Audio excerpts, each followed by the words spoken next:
photo, oui, mais surtout un photographe. Oui, un immense photographe, Peter Lindbergh, 74 ans. Il nous a quittés, mort dans son sommeil à Dallas, alors qu'il était en partance pour Ibiza. Ouais. Là, on le voit, il est photographié en 2001 à Arles. Et Arles, c'est une vieille histoire d'amour pour Peter Lindbergh, parce que en fait, il avait étudié l'art à Berlin et lorsqu'il avait 20, 22, 23 ans, il avait décidé de partir d'Allemagne en stop à Arles sur les traces de Van Gogh, tout simplement. Alors, quand on le questionnait, on lui demandait pourquoi vous faites spécialement du noir et blanc. Il dit le noir et blanc est une abstraction de la réalité et transformer la réalité est la première étape artistique. Là-dessus, on retiendra évidemment les fameuses photos, notamment de mannequins qu'il a pu faire. On reconnaît Kate Moss sur la gauche. Cette photo est assez célèbre. Il disait aux mannequins, tu viens comme tu es. On n'ajoute rien, on n'enlève rien. On fera comme...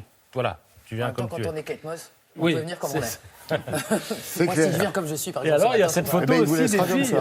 Cette photo des belle. filles sur une plage à Santa Barbara. On reconnaît Estelle Lefébure, on reconnaît Linda Evangelista, etc. Oui, je me souviens. Sublimait les femmes sans artifice. C'est une photo qui date de 1988. Ouais, si vous regardez bien, il y a Laurent qui court en maillot de bain derrière. Hein. Avec un vieux canard.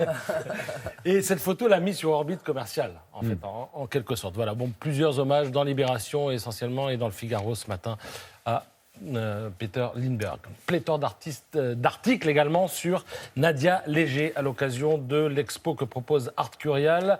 C'est sur les Champs-Élysées. C'est aujourd'hui jusqu'à dimanche de 9h à 19h. Entrée libre, c'est gratuit. Allez-y. Donc, à l'occasion de cette expo et de la sortie d'un ouvrage monumental signé Aymar du Châtenay chez Imave Éditions. Alors, on parle de Nadia Léger. Le livre, déjà, a une histoire. C'est-à-dire que l'éditeur, Aymar du Châtenay, un jour, achète un tableau. C'est un portrait de Fernand Léger. Portrait signé Nadia Kodasiewicz. Et il s'aperçoit que c'est une artiste qui est engagée dans la résistance, alors que son célèbre amant, lui, s'était réfugié aux États-Unis. Et l'éditeur tombe, en quelque sorte, amoureux de l'artiste. Il va donc en tirer, après des années de recherche, ce livre monumental où on découvre, certes, une artiste méconnue, bien que douée, mais aussi où on constate le destin épatant d'une femme qui était russe, enfin biélorusse, peintre, mais aussi communiste et milliardaire. Milliardaire. Oui, c'est-à-dire farouchement communiste en plus. Hein. Elle réalisa les grands portraits de tous les dignitaires. C'est bien d'être milliardaire pour partager. Ben, pourquoi pas. On avait le milliardaire rouge en France, M. Douminc. Elle était, à son époque, surnommée la milliardaire rouge, aussi dans les milieux français. Alors, elle va multiplier les portraits des grandes figures communistes, les effigies de Lénine et même de Staline, sous le régime duquel, d'ailleurs, son frère fut tragiquement éliminé. Elle n'est pas rancunière.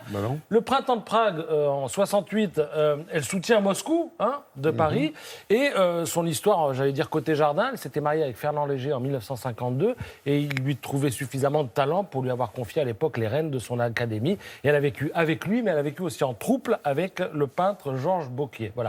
Et aujourd'hui, si à Biot, dans les Alpes-Maritimes, il y a un musée national Fernand Léger, c'est grâce à elle. Voilà. D'accord, super, merci beaucoup Patrice.